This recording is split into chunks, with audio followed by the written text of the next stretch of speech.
Le Mauritanie, là, il n'y a rien de... Sénégal, là, il n'y a rien de problème avec le Sénégal. Toujours on voyage, on peut venir, là, il n'y a pas de problème, alhamdoulilah. C'est là on fait, les gens, tout là, ils vont compris ça, là. C'est que c'est la même chose, là. Autre lieu, autre décor, ici au centre artisanal du Crédit Foncier, l'endroit n'accueille certes plus beaucoup de Mauritaniens, mais ils sont toujours orfèvres dans leur domaine. Le renforcement des relations entre le Sénégal et la Mauritanie leur est cher dans cette visite du président Abdelaziz. Je veux tant que le travail un peu marché. Je suis là en 97 au Sénégal. Le travail, ça marche bien? Ça marche un peu. Pas tellement. Mais... Nous attendons beaucoup de choses. D'abord,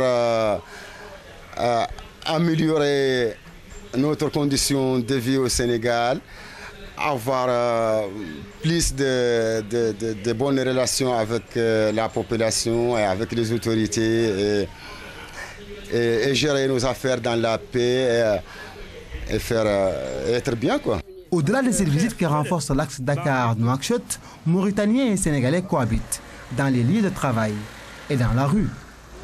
Au dernier jour de la visite du président mauritanien à Dakar, les deux chefs d'État, les deux États plus précisément, ont signé d'importants accords de coopération, des retombées économiques qui se traduisent à travers la réalisation de projets importants tels que la construction du pont de Rosso. Dans le domaine de l'énergie, la Mauritanie va fournir au Sénégal 250 MW avec une ligne d'interconnexion entre Nouakchott et Tobène. C'est donc l'accord signé pour la fourniture d'énergie à partir du gaz. Voyons les détails de la nouvelle coopération entre le Sénégal et la Mauritanie avec le patron de la diplomatie sénégalaise, Mankeur Ndiaye, au micro de Pape Béram Biguendiaye. Au cours de leurs entretiens, les deux chefs d'État ont discuté d'un large éventail de sujets portant sur les questions bilatérales, régionales et internationales d'intérêt commun. Au plan bilatéral, les deux présidents se sont réjouis du caractère exemplaire des relations bilatérales entre les deux pays qui se manifestent par la régularité de leurs consultations intergouvernementales et, à cet égard, se sont félicités de la tenue de la 11e session de la Grande Commission mixte de coopération entre le Sénégal et la Mauritanie les 11 et 12 février 2013 à Nouakchott. Ils se sont également félicités de la signature le 26 février 2013 à Nouakchott d'un nouvel accord de pêche tout en magnifiant la franche collaboration entre les deux pays dans ce domaine. Se fondant sur l'excellence des relations bilatérales entre les deux pays et déterminés à les renforcer, les deux chefs d'État ont donné leur haute instruction à leurs ministres respectifs en charge des transports afin que le pont de Rosso sur le fleuve Sénégal soit réalisé dans les meilleurs délais et que la libre circulation des biens et des personnes soit assurée. Les deux chefs d'État, leurs excellences les présidents Macky Sall et Mohamed Ould Abdelaziz, ont magnifié la coopération entre le Sénégal et la Mauritanie dans le secteur de l'énergie et se sont réjouis des négociations entre Sénélec du Sénégal et Somelec de la Mauritanie qui sont parvenus à un accord sur la fourniture d'énergie électrique à partir du gaz. Dans ce cadre, la Mauritanie va fournir et le Sénégal va enlever 80 MW à partir de mars 2015 au prix coûtant pour la première phase du projet. Cette puissance pourrait être portée à 120 MW si les conditions techniques d'évacuation de l'énergie le permettent. Concernant la deuxième phase du projet, la Mauritanie va fournir jusqu'à 250 MW au Sénégal au prix coûtant. À cet effet, une ligne d'interconnexion point à point entre Nouakchott et Tobène sera nécessaire.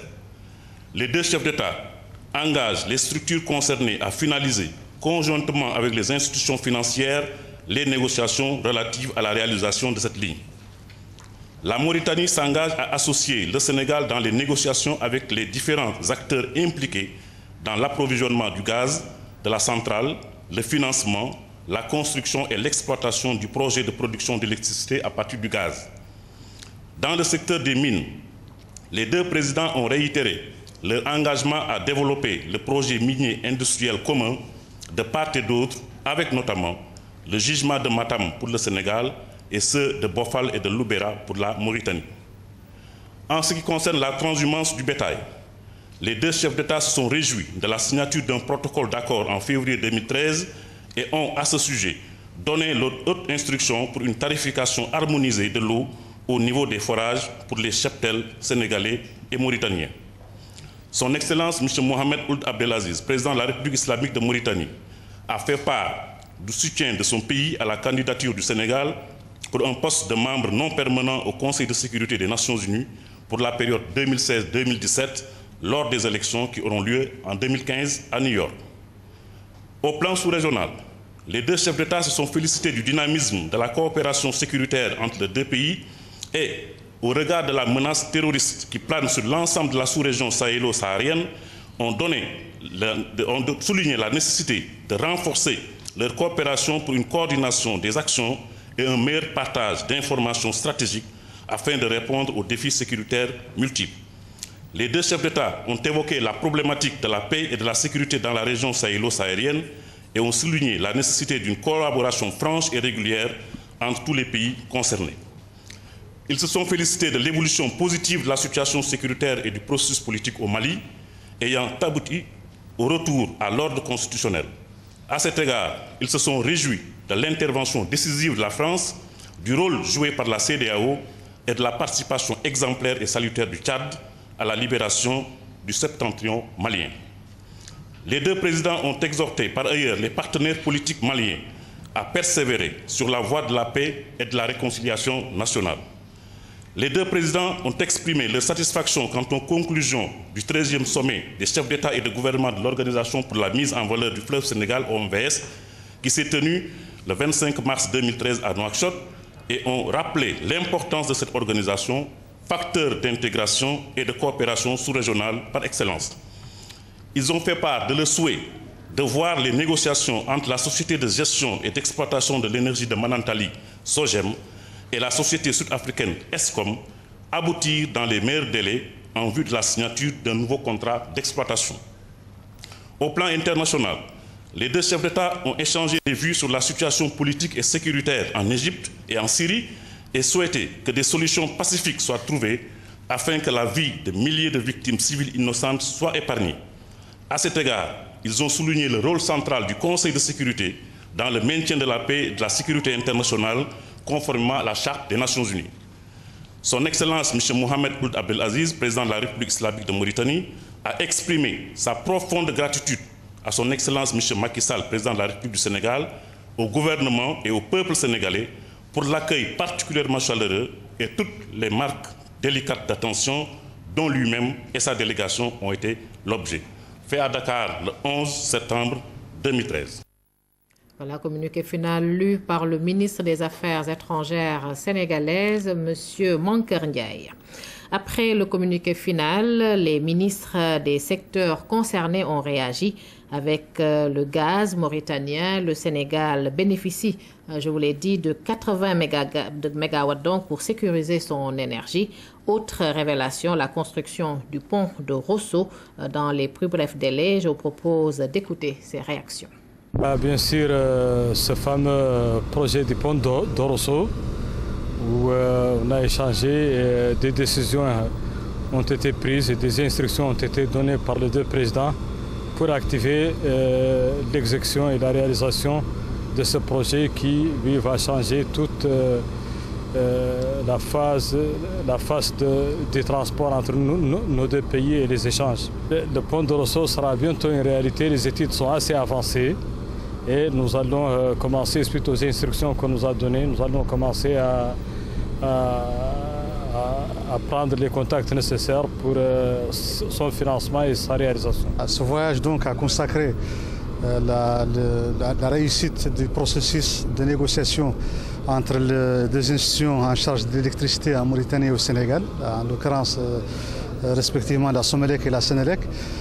Comme vous l'aurez constaté dans la déclaration, dans le communiqué final sanctionnant cette visite, il a été mentionné la coopération, l'insistance de la coopération étroite entre ces deux structures pour sécuriser une énergie électrique à partir du gaz mauritanien pour le Sénégal.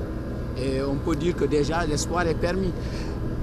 On n'est plus dans l'espoir, on est pratiquement dans l'exécution.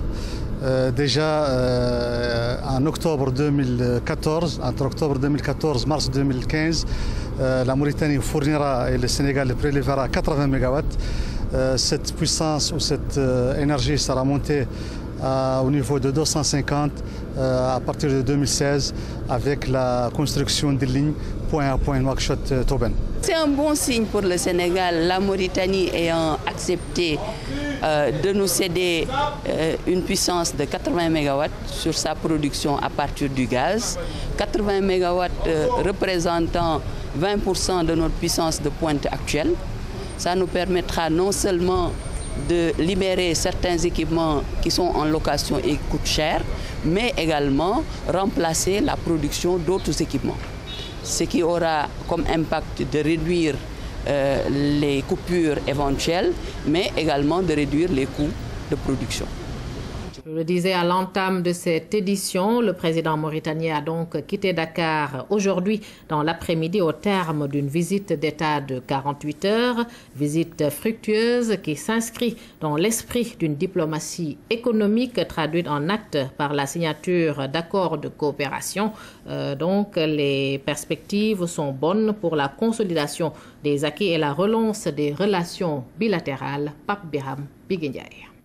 La descente du président mauritanien Mohamed Ould Abdelaziz sur les marches du palais présidentiel où il a séjourné pendant 48 heures, le symbole est signe d'une parfaite proximité entre deux chefs d'État qui donnent l'exemple d'un voisinage exemplaire et pacifique face aux enjeux du développement.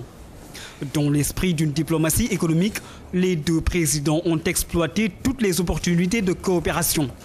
Infrastructure, énergie, pêche, des secteurs clés d'une économie qui se conjugue désormais au pluriel avec la conjugaison des efforts des deux États. Sur le chemin du retour, Mohamed Ould Abdelaziz affiche une mine d'espoir.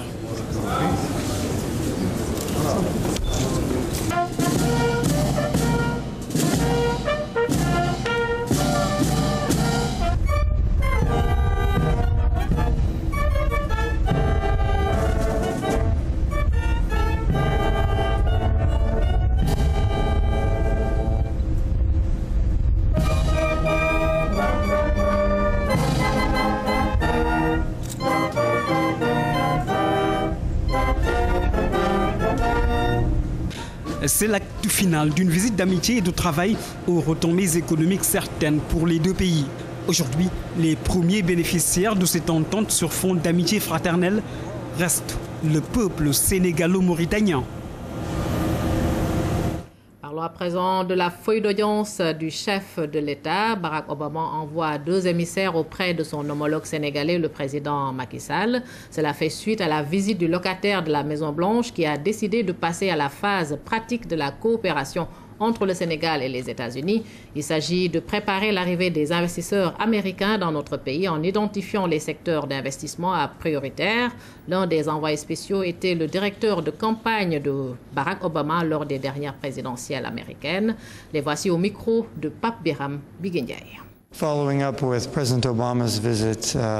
la suite du voyage du président Obama, nous sommes venus pour discuter avec le président Macky Sall, prolonger le dialogue et étudier les opportunités d'investissement et les conditions pour attirer des entreprises américaines au Sénégal.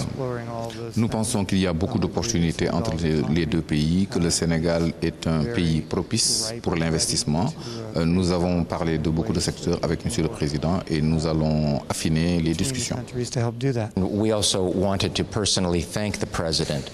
Nous sommes venus évidemment dans le cadre aussi de la conférence qui s'est tenue au Sénégal, qui était une conférence globale entre plusieurs capitales, Singapour, New York, Belfast et Dakar. Le président a apporté son soutien décisif à cette conférence qui avait pour but d'examiner les conditions dans lesquelles la lutte contre l'extrémisme et le terrorisme à travers le monde pouvait se faire.